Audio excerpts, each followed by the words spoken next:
Mabuhi ba ang tao sa Mercury o Venus?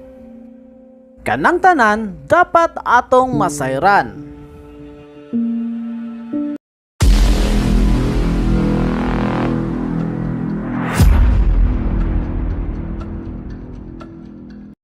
Moabot ang panahon nga mahimong crowded na ang Earth ug mga matay na ang mga tanom ug mga hayop.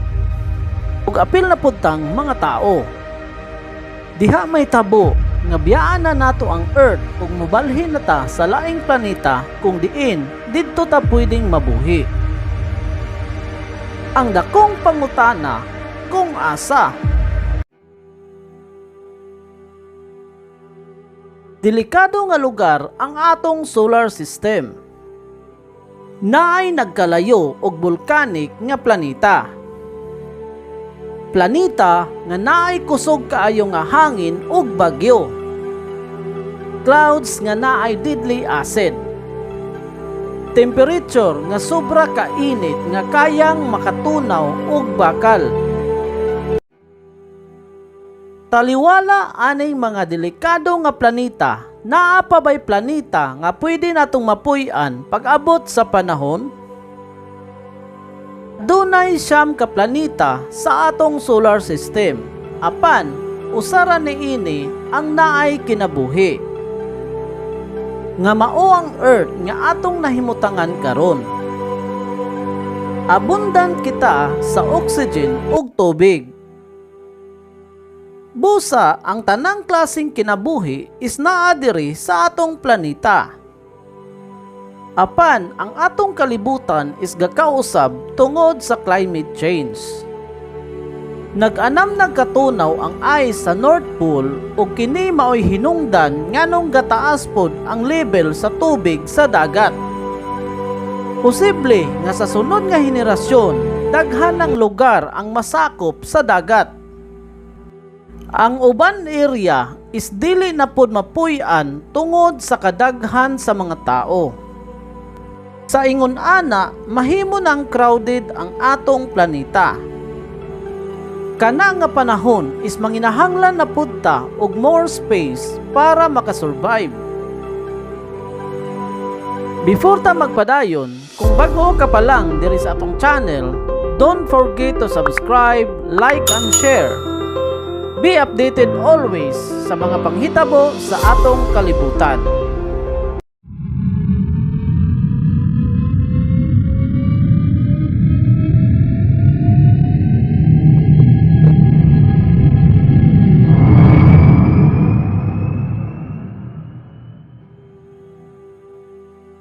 Karon pa lang daan, ato ng pangandaman ang pwedeng mahitabo sa future. Maunay usa sa rason nganong walay pahulay ang mga sayantipiko sa pagsusi o pagstudy sa gawas sa atong planeta. Busa guys, paglingkod, pagrelax, kay manuroy ta sa solar system. Susihon nato ang Mercury o Venus kung posible bang mapuy-an natong mga tao. Magsugod ta sa Mercury. Ang Mercury is adunay distansya nga 48 million miles gikan sa Earth or 77,248,512 kilometers. Tuig ang atong ihapon kung mabiyahe ta sa maong planeta. Aduna kini kadak-on nga 1/3 lamang kumpara sa Earth. Ang Mercury is adunay atmosphere og naay oxygen, pero dili kini siya makasustinto og kinabuhi sa tao.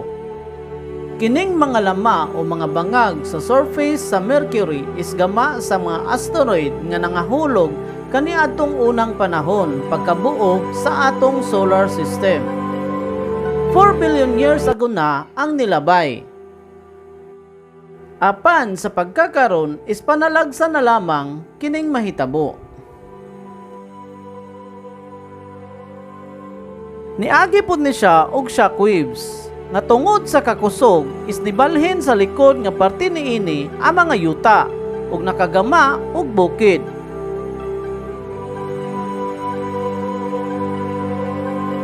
Ang Mercury is dili pwede nga puy-an sa mga tao kay gawas nga prone kini sa mga asteroids. Init pod ang temperature sa maong lugar. Hinay motuyok ang Mercury. Ang usa ka adlaw diri is 58 days sa atua sa Earth. Ang likod nga bahin niini nga dili maigo sa adlaw sa taas nga panahon is sobra katugnaw nga moabot sa 300 degree Fahrenheit below zero. At the same time, ang katunga nga bahin niini nga nagatubang sa adlaw is sobra sad kainit nga moabot sa 840 degrees. Halos makatunaw na kini og bakal. Buot pasabot nga dili ta mabuhi ani nga planeta.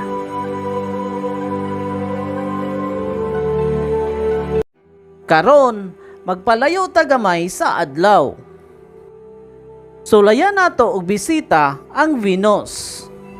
Ang Venus is naay distansya nga 45,061,632 kilometers gikan sa Earth. Mas duol ni siya sa Earth kumpara sa Mercury. Ang kadakon niini is 95% kumpara sa Earth. Naani siya'y baga nga atmosphere nga ni-cover sa surface sa planeta. Base sa mga sayantipiko nga ang kabaga sa atmosphere niini is maoy nakaprotekta sa Venus. Gituhuan nila nga ang Venus is dating paraiso nga naay lasang, dagat ug sapa. Si Professor David Grinspoon is usa ka astrobiologist sa Denver Museum of Nature and Science. Matod pa niya, people assumed that it was sort of a dripping wet place, and in fact the image of a sort of tropical paradise with tree ferns and maybe even dinosaurs, a kind of primitive tropical Earth-like place, was the common scientific view of Venus really right up until the beginning of the space age.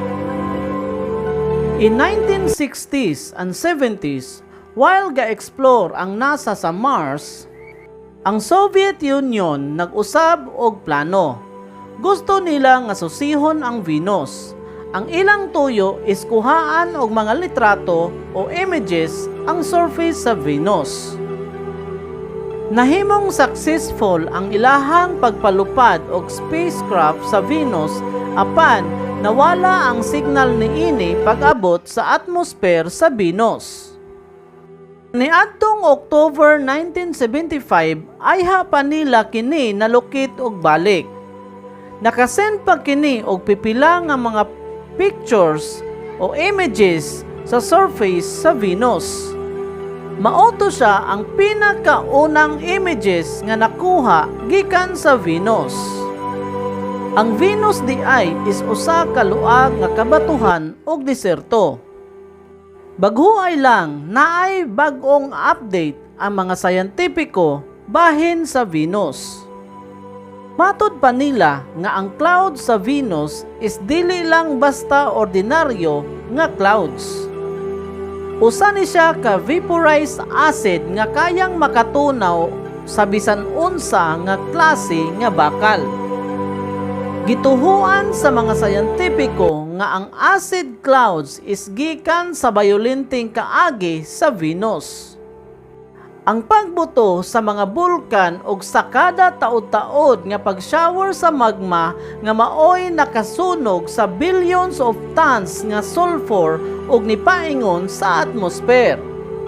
Og na-mix po dayon siya sa water vapor og nakabuo og sulfuric acid. Sobra kainit ang surface sa Venus ug kayang tunawon diretso ang bisan unsa nga bakal nga makadapat sa surface. Ug ang atmosphere niini is puro carbon dioxide. Karon atong napamatud-an nga ang Mercury ug Venus is walay life ug dili pwedeng puy-an sa mga tao. Diri na lang kukutob.